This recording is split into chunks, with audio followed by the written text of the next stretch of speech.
The Scott Horton Show is brought to you by the Future Freedom Foundation at fff.org. Join the great Jacob Hornberger and some of the best writers in the libertarian movement like James Bovard, Sheldon Richman, Anthony Gregory, Wendy McElroy, and more for a real individualist take on the most important matters of peace, liberty, and prosperity in our society. That's the Future Freedom Foundation at fff.org. Hey ladies, Scott Horton here. If you would like truly youthful, healthy, and healthy-looking skin, there is one very special company you need to visit, Dagny & Lane at dagnyandlane.com. Dagny & Lane has revolutionized the industry with a full line of products made from organic and all-natural ingredients that penetrate deeply with nutrient-rich ionic minerals and antioxidants for healthy and beautiful skin. That's Dagny & Lane at dagnyandlane.com. And for a limited time, add promo code SCOTT15 at checkout for a 15% discount. Hey y'all, Scott here. As you know, I've been laid off from antiwar.com, and I've embarked on a mission to make this show into a real business. And as you can tell, I've been doing all right at lining up some sponsors, and some great ones at that. But it isn't enough, so the perpetual fund drive rolls on. The Scott Horton Show needs donors and more advertisers if the show is to outlast my meager savings. So please, stop by scotthorton.org/donate.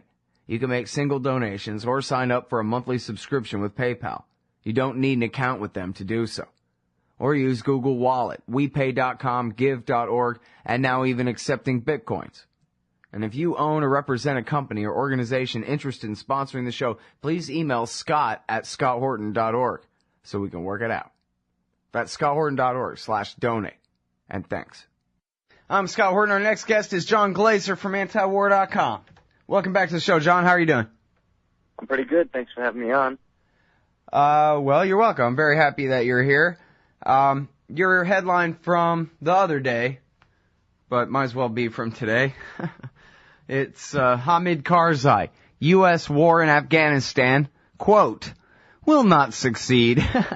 And this is America's sock puppet. This is the guy in the fancy cape over there that's been America's pretended democratically elected government since 2004, or 3, or 2, or something. That's right. Occasionally Karzai likes to do this. Once in a while he'll say something that goes against the U.S. line, and the media who obediently follow the U.S. line always get a little shocked, and they put it in the headline like this disobedient puppet over here. But, yeah, in fact, that's what Afghan President Hamid Karzai said. So the U.S. war against the militants in Afghanistan will not succeed. Incidentally, that's not a very radical thing to say. I mean, a 2-year-old looking at the situation could see that. In fact, the military report was just released. It was an ISAF report. That's NATO's training effort in Afghanistan. ISAF said that they presented graphs and figures showing the extent to which enemy attacks, insurgent attacks against foreign troops have either gone down or gone up since the 2009 surge that the Obama administration imposed. And in fact, there has been no marked difference at all. The Taliban insurgency is as strong as ever. Afghanistan on the whole is as violent as it's ever been. The insurgency is very strong. The bulwark of Obama's, the forefront, the strong part of Obama's counterinsurgency strategy was supposedly propping up a government in Kabul that could maintain control over the country, and then supporting domestic security forces that could fight against the Taliban and their affiliates once the U.S. leaves. That is a complete and total failure.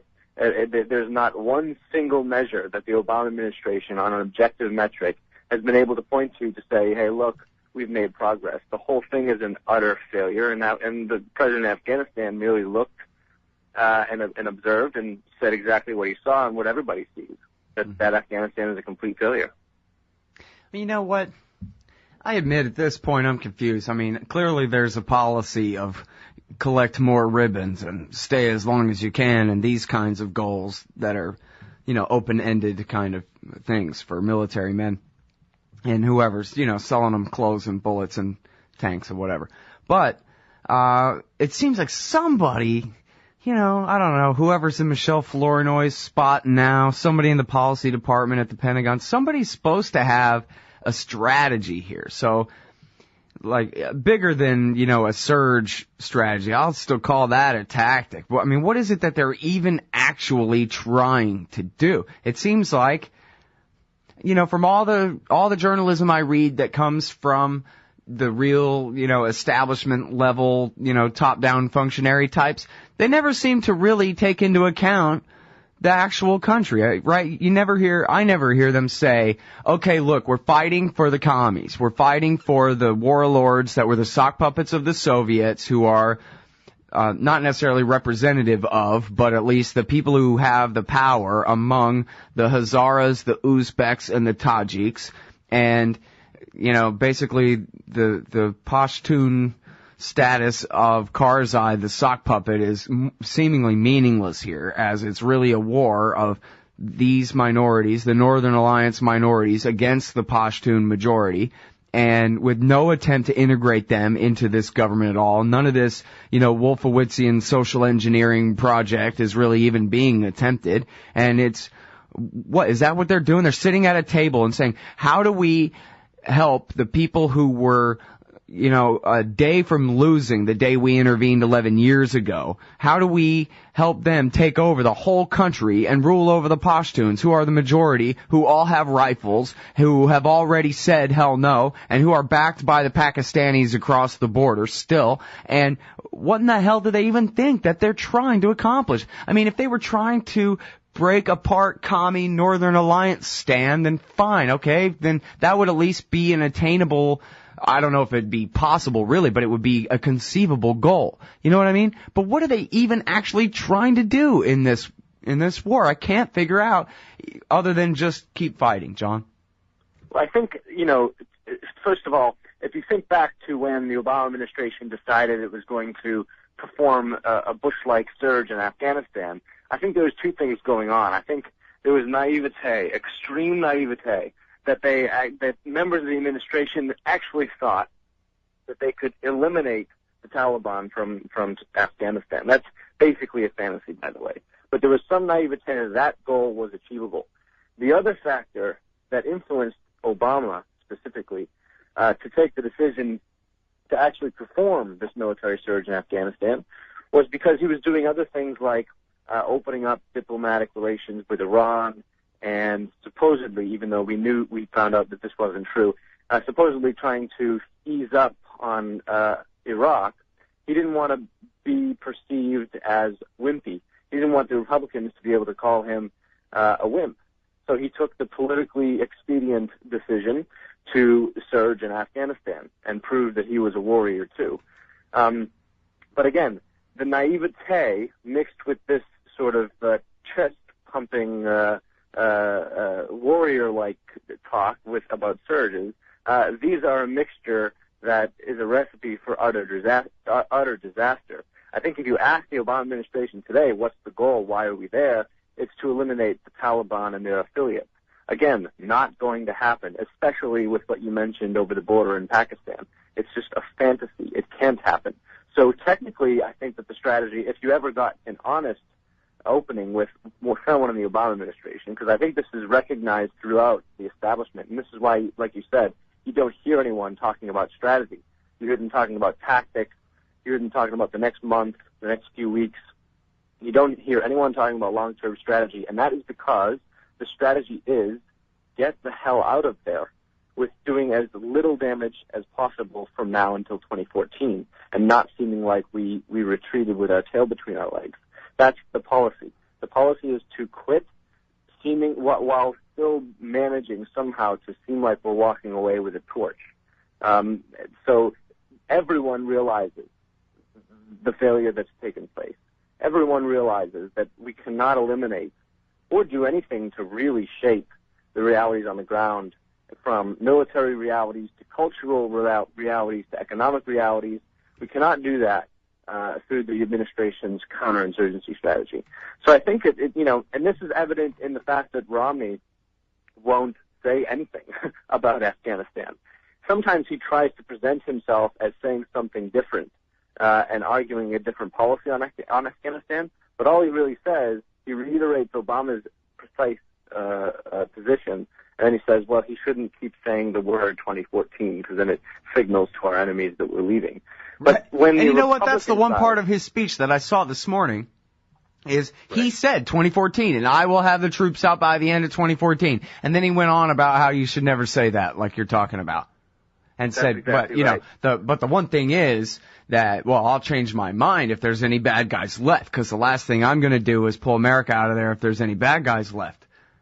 Right. Look, when the opposition, when the Republican Party, who's out of power, tries everything that they can to try and point out missteps in the Obama administration's policy, try to get anything, grab at straws, anything they can do to criticize Obama. When they're shutting up about Afghanistan, it's pretty clear that the consensus is we've lost and we need to get out.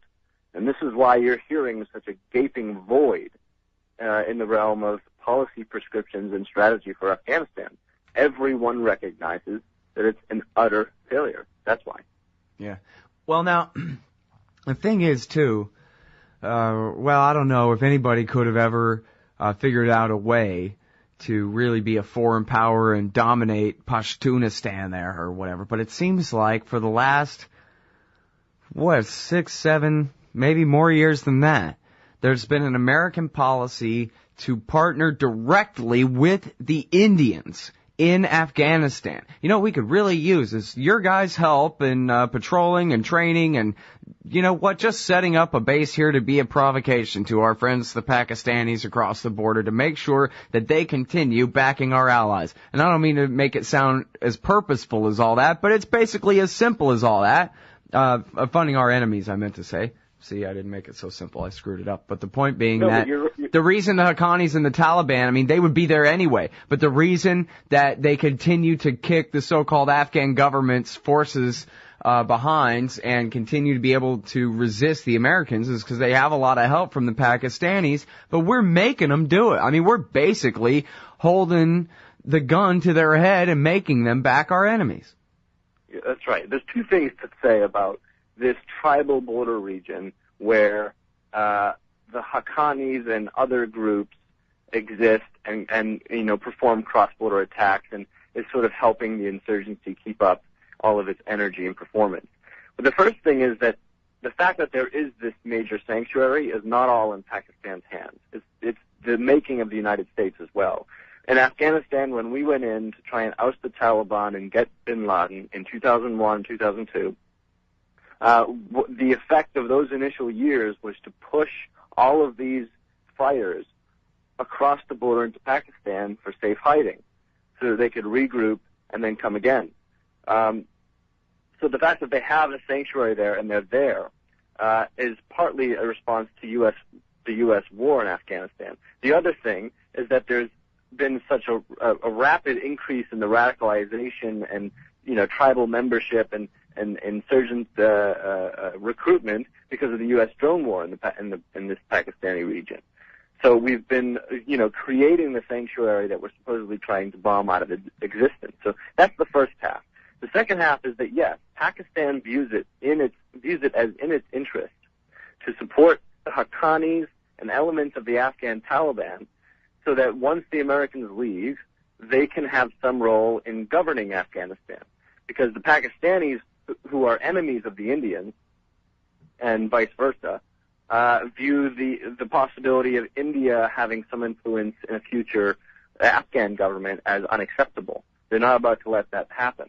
So yes, when we partner with India and use them in our reconstruction efforts as we have, use them in our training efforts as we have, use them diplomatically speaking with the Karzai government as we have, that pisses off the Haqqanis further and makes them dig in their heels, and so they can further support and give sanctuary to groups like Haqqani.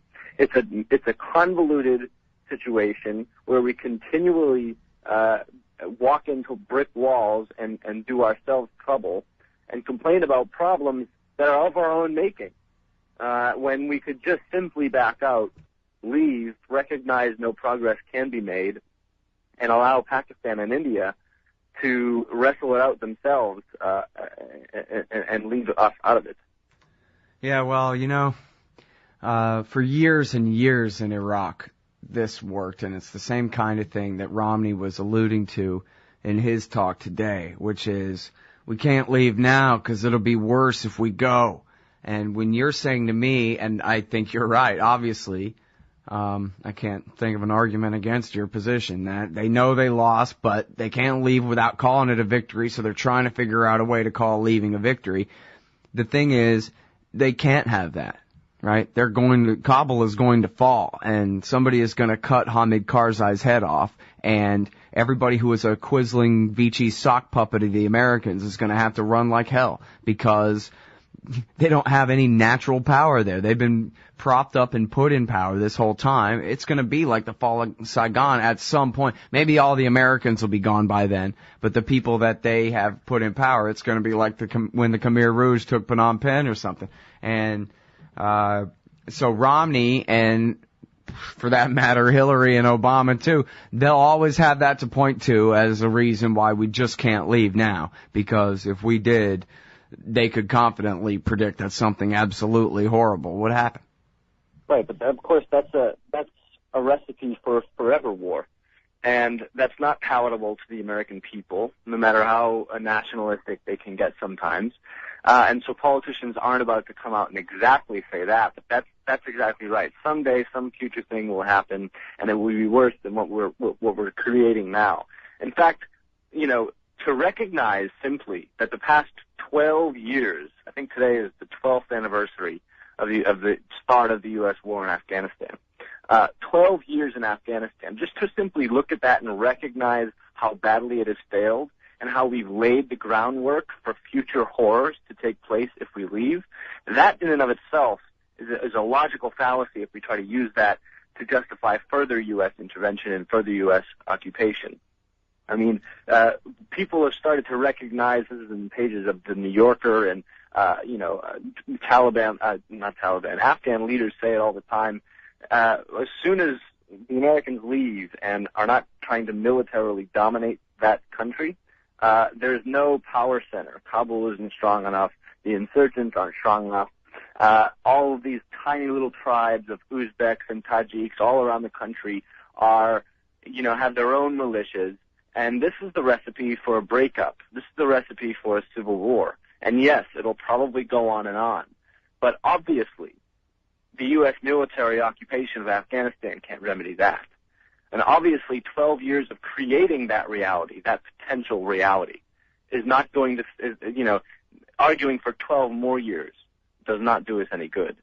So again, politicians simply have to they already are coming to grips with the fact that it's a failure, and that's why we're leaving in 2014 with our tail tucked between our legs and having accomplished zero of our actual mission statements. But they also have to level with the American people and say, look, we're not the greatest, and we can't walk out with a torch, and we have lost.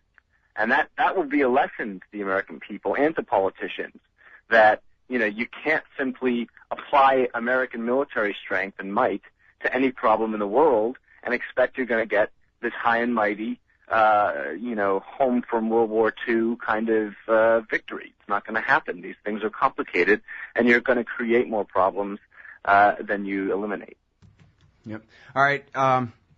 Check out that and a lot of other great coverage of all of these wars by John Glaser at antiwar.com, especially antiwar.com/blog and news.antiwar.com. Thanks very much, John. Appreciate it.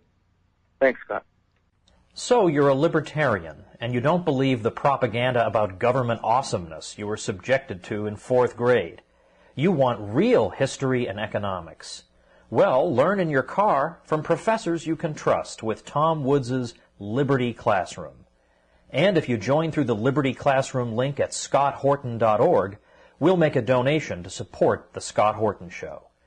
Liberty Classroom, the history and economics they didn't teach you.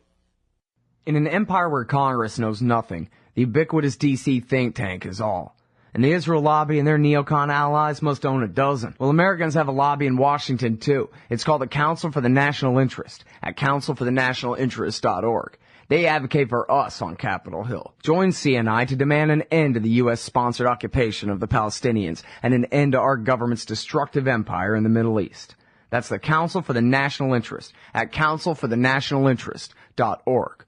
Hey everybody, Scott Horton here for LibertyStickers.com. If you're like me, then you're right all the time, surrounded by people in desperate need of correction. Well, we can't all have a radio show, but we can all get anti-government propaganda to stick on the back of our trucks. Check out LibertyStickers.com. Categories include anti-war, empire, police state, libertarian, Ron Paul, gun rights, founders quotes, and of course the stupid election.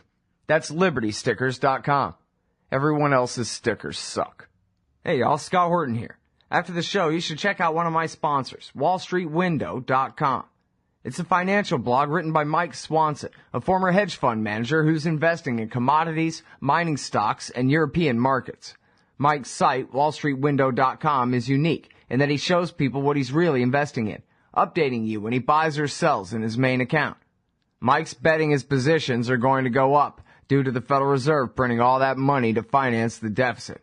See what happens at WallStreetWindow.com. And if you'd like to sponsor the show too, let me know. That's Scott at ScottHorton.org.